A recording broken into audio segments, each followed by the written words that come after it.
coworkers asked me, as he often does on Fridays, what the movie was for this weekend. Super 8, I replied. He gave me an odd look and said, "That's a motel." Well, it's also, I explained, an old type of little movie camera made for amateur use, little being entirely relative, and now it's a J.J. Abrams Spielberg flick. Now, I think maybe I saw a very short teaser trailer for this a while back where the door of a train car flies off while a startled kid watches in horror, but that was about it for publicity. That was all I saw, so I guess that explains why my coworker was confused. It's because they wanted to keep the exact subject matter as secret as possible, though it's pretty easy to guess the general theme. It's set in Ohio in June 1979, and it revolves around a bunch of kids. Alright, they're a bunch of AV geeks, basically, and their quest to make a movie for a Super 8 competition. Charles is the kid running the show, and I'd list prior credits for the actor, Riley Griffiths, except there aren't any. You won't notice, though. I mean, you won't be sitting there wishing they'd found a kid who can act, because he can. He talks a lot about needing production values, though sometimes I'm not sure he knows exactly what that phrase means. His best friend, who's in charge of makeup, sound, and special effects, is Joe Lamb, played by Joel Courtney, who also doesn't have any previous credits. He's known, not always affectionately, as the deputy's kid. The deputy in question, Jackson Lamb, has been raising Joe alone since Joe's mother was killed in what sounds like a truly gruesome accident at the local steel mill. Wouldn't you hate to be the guy whose job it is to change the 784 days without an accident sign back down to 1 day?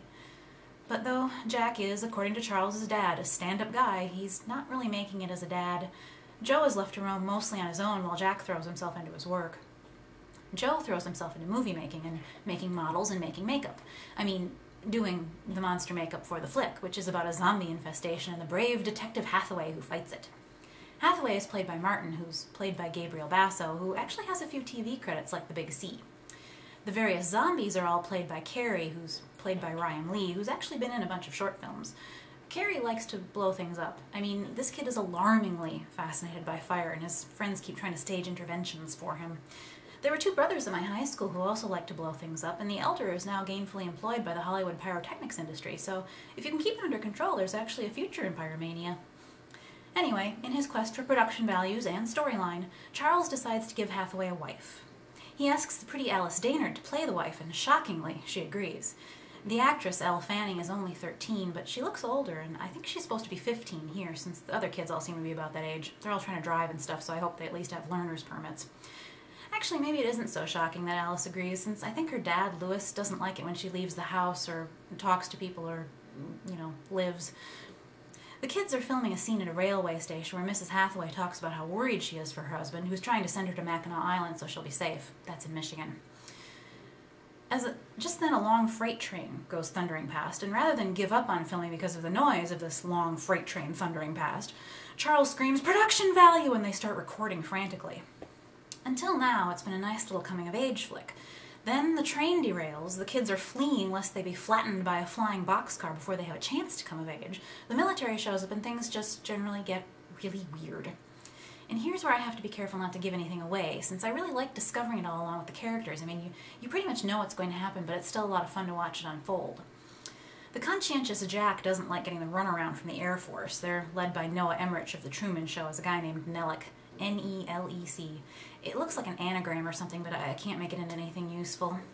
Anyway, Jack won't accept the pat reassurances of the military that everything's okay, and neither will Joe when the pretty Alice ends up in danger. So it only starts out as a coming-of-age flick, that's the point. Somewhere along the way, you suddenly realize that you're watching a coming-of-age sci-fi action-adventure thriller film with a little humor thrown in to make the scary moments scarier. "Drugs are so bad," wails the hapless Martin at one point, in between bouts of hysteria and nausea, and I admit it, I giggled. Martin throws up an awful lot.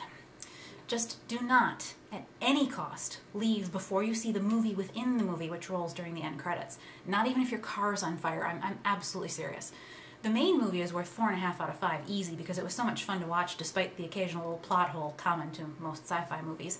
But the movie the kids have created, The Case, almost bumps it up to a perfect 5 out of 5.